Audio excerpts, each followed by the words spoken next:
Recently, my mom found this little chopper toy from Sonic the Hedgehog and she gave it to me to build something with it. So today, I'm going to build something with it.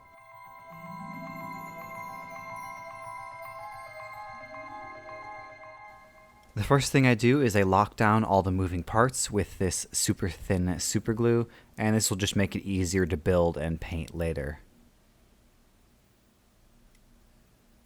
I give it a once over with a wire brush to make sure that the paint sticks later, and then I can start working on the rest of the robot.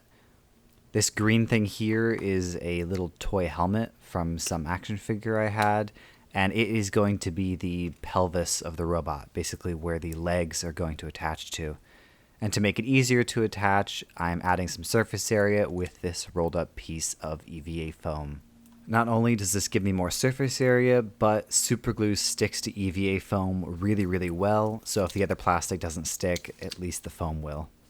Moving on to the legs, this is another toy that I think I found at the flea market, and I'm just going to cut it into the piece that I want, which is right here.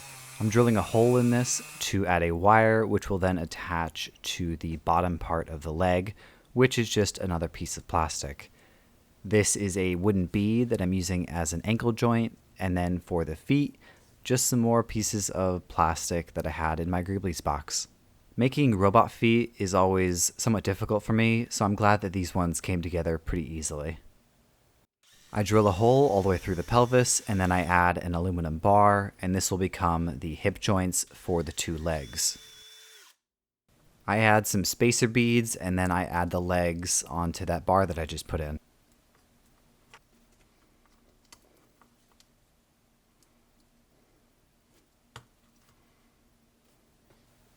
For the arms, I'm just going to keep it really simple, and I'm going to steal them from this articulated dummy that I have, and I'll use the body for some other project in the future.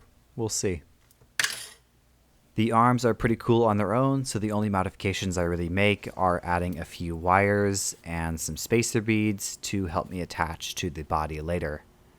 Speaking of attachment to the body, I drill a few holes in the fins, and the arms will just slide in place like this. And once I get the arms in the pose that I like, I lock them in place with more of that thin superglue. Now that the main body is done, I can move on to his cool fishbone sword thing. And to do that, I'm starting with a sword, and then I am using some polymer clay and sculpting the fish skull. It's basically just a triangle shape with two holes for the eyes and a little mouth. Pretty simple. I'll then take that off and bake it for the recommended time. While the fish skull is baking, I can drill some holes in the sword, and then this will give me room to add some wires, which will become the fish ribs.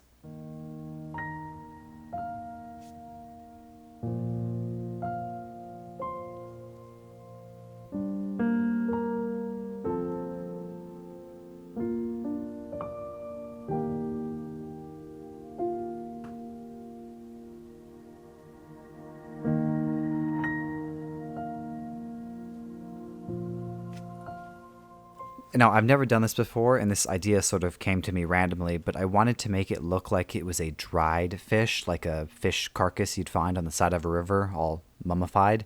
And so I'm putting some super glue down and then adding a skin of tissue paper and more of that thin super glue and sort of making a sandwich. Again, I've never done this before. I've never seen anybody do this before. And at the end of the day, it didn't quite turn out how I wanted. And in an attempt to save it, I cut off the excess tissue paper and then used my X-Acto knife and a few of my snips to snip away at the skin that was between the ribs. And after some painting and stuff, it actually ended up looking pretty cool, but it didn't quite turn out how I wanted to, that's for sure.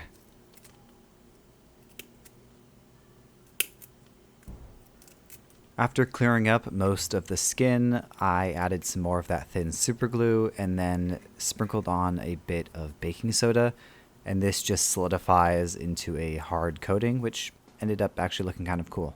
I then coated the whole thing in a mixture of modeling paste and watered down Mod Podge.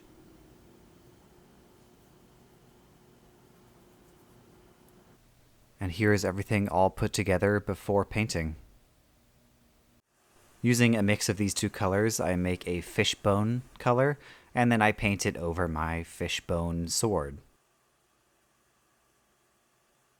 And then I weather it with a brown contrast paint.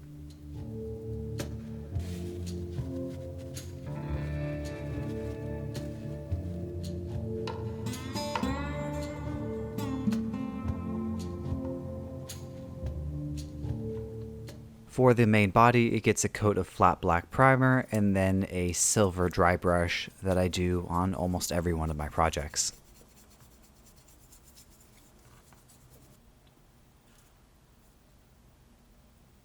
As I was masking off the legs and the teeth to paint the fish head body part, the arms fell off, which is actually okay because it'll make it easier for me to paint, so I will keep those separate for now. And the head / body gets a coat of white primer. I will then go in and paint with this Vallejo orange, and it pops really well on that white primer. When I was putting this model together, I really didn't have a world that it lived in, but every time I kept looking at it, I kept thinking that it looks like it belongs in the world of Fortnite, which is a game that I used to play a lot more in college, but really haven't played a lot recently. But it looks like it would be a character that would fit very well in that universe. And so going with that theme, I went with these really bright colors that look very video gamey and cartoony.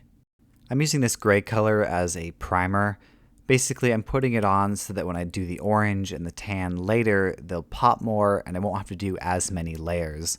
So it does take a bit of extra time, but it's worth it. And now you have reached the point of the video in which I do my call to action, as every YouTuber must do. During their videos, I ask you to please kindly like, subscribe, and comment on this video. I actually really do enjoy your comments. I read every single one, and I try to respond to them if I can. I also want to take this opportunity to tell you all that I have a Patreon. Yay! No pressure to join at all, but if you want to support me more directly, that is a great way of doing so. I'll have links at the end of this video, in the description, and on my page. If you do end up joining the Patreon, you'll get a lot of cool perks like behind the scenes footage and a shout out in every one of my videos. And those shout outs will show up right here during the painting process. Okay, I have talked your ear off long enough. I will let you enjoy some painting, and I will see you in a bit when I come back to doing my voiceover.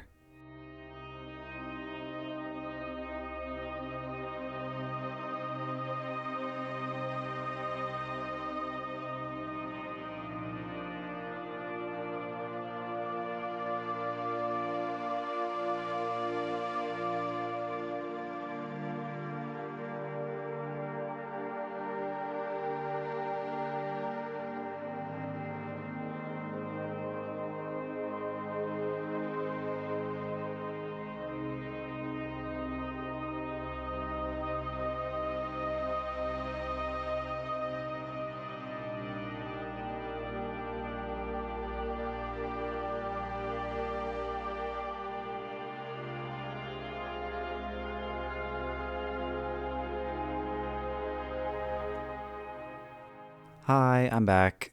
I put everything back together, and then I use a silver pen to give me some cool chipped paint look. And then I will clear coat everything with a coat of matte clear to protect the paint before weathering. Speaking of weathering, this is a really watered down black wash, which is a mix of black acrylic paint and isopropyl alcohol, and I just put it over everything and let it dry.